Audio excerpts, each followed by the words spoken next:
golongan Wahabi menyesatkan Asy'ariyah Maturidiyah kerana mereka melihat apa yang disampaikan oleh Asy'ariyah Maturidiyah di dalam akidah itu tidak sesuai dengan apa yang dipegang oleh golongan Wahabi. Asy'ariyah Maturidiyah ketika menyampaikan akidah, memahamkan umat tentang akidah, mereka menggunakan pendekatan mengajar tauhid yang dikenali sebagai tauhid sifat 20. Ya, mungkin ada pelbagai nama, ada yang menamakan sebagai tauhid sifat 50, mungkin ada yang menamakan tauhid sifat 13, tapi intipatinya tidak lari daripada asas yang sama. Sementara golongan Wahabi, mereka berpegang dengan akidah yang berteraskan kepada tauhid 3 yang dipromosikan oleh tokoh ulama pada kurun yang ke-8 iaitu Al-Imam Ibn Taymiyah. Jadi walaupun ada perkara-perkara yang benar dalam tauhid 3 tersebut, namun ada juga kefahaman-kefahaman yang batil yang bercanggah dengan pegangan Ahli Sunnah wal Jamaah. Jadi in a way mereka perlu menyesatkan Asy'ariyah dahulu. Apabila Asy'ariyah ini sudah dianggap sesat, sudah dianggap salah, barulah umat Islam akan pergi kepada tauhid 3 yang dipegang oleh golongan Wahabi. Baik, pertama, tuduhan Wahabi terhadap tauhid sifat 20 adalah ini adalah ajaran tauhid yang bid'ah, yang tidak diajar di zaman Nabi SAW. Tapi ini satu tuduhan yang sangat rapuh, kerana kalau nak dikatakan tidak ada tauhid sifat 20 di zaman Nabi SAW, yang tak ada itu hanya penyusunan sahaja. Adapun isinya, takkan zaman Nabi sahabat tidak beriman Allah wujud tanpa ada permulaan, Allah wujud tidak akan binasa, Allah tidak sama seperti makhluk, Allah tidak berhajat kepada makhluk. Bilanglah satu persatu daripada sifat 20, tak mungkin kita dapat terima bahawa orang Islam, orang beriman tidak mengimani salah satu daripada sifat 20 tersebut. Adapun penyusunan yang datang kemudian itu biasa. Bahkan tauhid 3 yang dipegang oleh Wahabi juga tidak ada. Susunan di zaman Nabi SAW, Nabi mengajar kepada sahabat, tauhid ada 3. Pertama rububiyah, kedua uluhiyah, ketiga tauhidul asma'i was sifat juga tidak ada. Jadi sama-sama bid'ah. Tapi sebagaimana kita sebutkan, bid'ah dari segi kaedah penyusunan semata-mata itu tidak menjejaskan. Misalnya, kita belajar rukun sembahyang 13 perkara. Mana ada sahabat Nabi belajar rukun sembahyang 13 perkara. Tapi kan tak lagi daripada apa yang diamalkan oleh para sahabat. Tentulah sahabat solat ada niatnya, ada berdirinya, ada fatihahnya dan sebagainya. Begitu juga ilmu hadis misalnya. Penyusunan ilmu hadis dengan mengkelaskan hadis ini sebagai mutawatir, ini sebagai ahad, ini masyhur, ada yang dikelaskan sebagai sahih, yang ada yang dhaif, ada yang hasan, bahkan ada yang maudhu' dan sebagainya. Ini semua penyusunan yang baru, yang bid'ah, yang tidak ada di zaman Nabi SAW. Tetapi intipati ilmu hadis itu ada, iaitu ingin prihatin terhadap apa yang diriwayatkan daripada Nabi SAW dan ingin memastikan adakah benar itu daripada Nabi SAW. Yang kita bimbang adalah kalau isinya itu juga bercanggah, isinya juga bid'ah. Kerana bid'ah dalam akidah tidak ada yang hasanah. Bila kita kata bid'ah dalam akidah, mana akidah berbeza dengan akidah Nabi SAW. Tak mungkin akidah yang berbeza dengan akidah Nabi SAW itu boleh menjadi hasanah.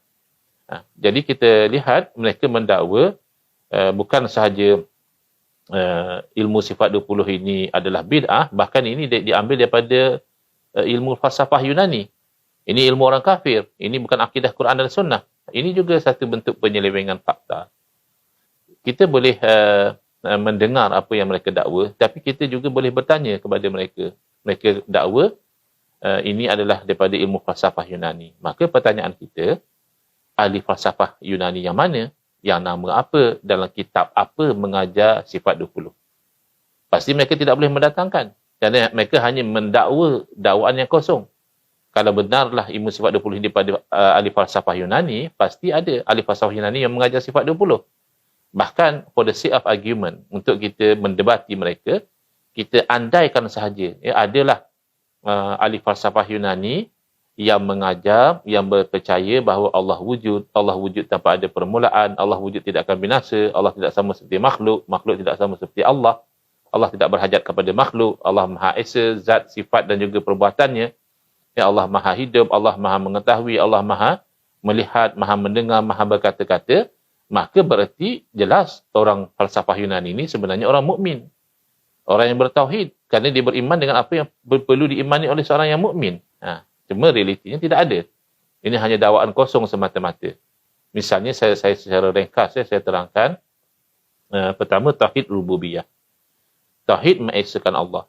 Tauhid rububiyah berarti mengesakan Allah sebagai Rabbun. Apa makna Rabbun? Tuhan.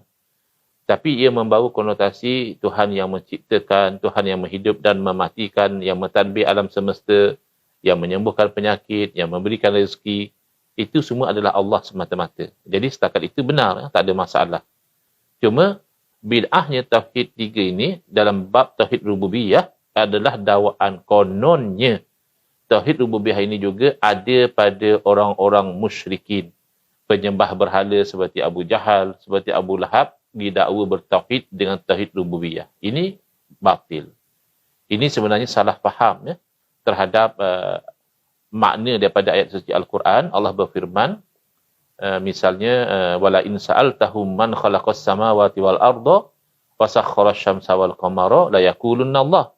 Demi sekiranya kamu tanya kepada mereka, yakni orang musyrikin, siapa yang ciptakan langit dan bumi, siapa yang pusingkan matahari dan bulan, nescaya mereka akan jawab Allah. Jadi kata mereka, inilah bukti orang-orang musyrik bertauhid. Di sisi kita tidak. Ini bukan bukti orang musyrik bertauhid. Ini bukti bahawa orang musyrikin di dalam kesyirikan mereka itu sebenarnya tidak ada hujah. Mereka sembah berhala. Kalau kita tekan mereka, kamu sembah berhala, adakah berhala ciptakan langit dan bumi? Adakah berhala yang pusingkan matahari dan bulan? Jelas mereka tidak boleh jawab ya. Mereka tetap akan mengatakan Allah. Tapi adakah dengan jawapan itu berarti mereka bertauhid? Tidak. So itu di hujung ayat, fa'anna yufakun. Lalu selepas daripada itu, ke manakah mereka dipalingkan? Kalau kita buka dalam kitab-kitab tafsir, ila syirki. Mereka tetap berpaling kepada syirik, meyakini bahawa berhala-berhala mereka boleh mendatangkan manfaat dan mudarat. Misalnya dalam surah Hud, dirakamkan kata-kata orang musyrikin, inna qulu illa taraka ba'du alihatina bisu. Kami bukan nak kata apa, melainkan kami nak kata bahawa kamu ini, wahai Hud, telah dikenakan penyakit gila oleh sebahagian daripada berhala-berhala kami. Jadi kalau begitu, sebenarnya orang musyrikin beriktikad bahawa berhala mereka itu boleh mendatangkan manfaat dan juga mudarat. Kalau tauhid uluhiyah, mengesakan Allah sebagai ilah. Apa makna ilah? Tuhan juga. Tapi ia membawa konotasi Tuhan yang disembah. Jadi tauhid uluhiyah adalah kita itu menyembah hanya kepada Allah. Haram lagi syirik menyembah kepada selain daripada Allah Subhanahu Wa Taala.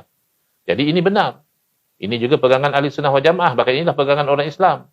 Tetapi yang kita tolak adalah di atas nama tauhid uluhiyah, mereka mensyirikkan amalan tawassul tertentu. Kata mereka tawassul sebegini tak boleh ataupun syirik. Tabaruk tertentu juga mereka larang. Ambil berkat macam ni tak boleh, kata dia. Dan istighatsah apatah lagi, meminta tolong. Kalau kepada orang yang telah meninggal dunia, di sisi ahli sunnah wal jamaah, ia masih boleh. Sebab di sisi kita tidak ada beza. Orang mati atau orang hidup, secara hakikat, ia tidak boleh bagi apa-apa. Secara asbab, boleh Allah Ta'ala jadikan sebab kepada kebaikan. Tapi kalau di sisi Wahabi, tak boleh. Istighatsah dengan orang mati, syirik akbar.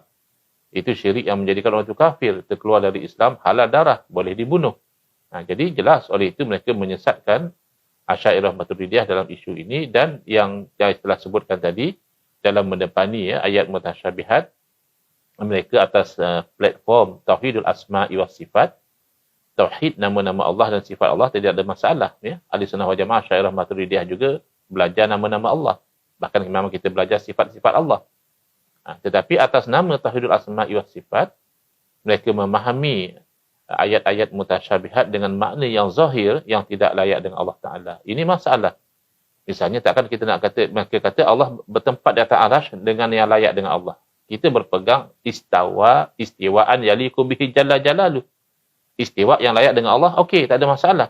Tapi setelah kamu maknakan istiwa itu dengan makna bertempat atau duduk, baru kamu cover dengan yang layak dengan Allah, itu tidak selesai masalahnya. Misalnya, tak mungkin satu orang menetapkan kepada Allah sifat lupa.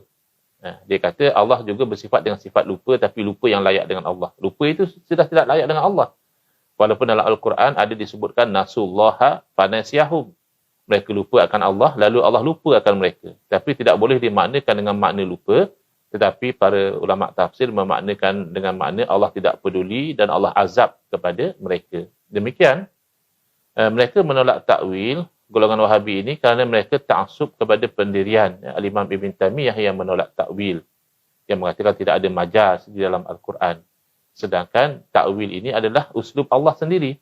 Dalam hadis sahih riwayat Imam Bukhari, hadis qudsi, yang mana Allah Subhanahu Wa Taala berfirman kepada hamba-Nya, ya bani Adam, maridtu falam ta'unni, atau kama qala sallallahu. Wahai anak Adam, aku sakit tapi kamu tidak menziarahi aku.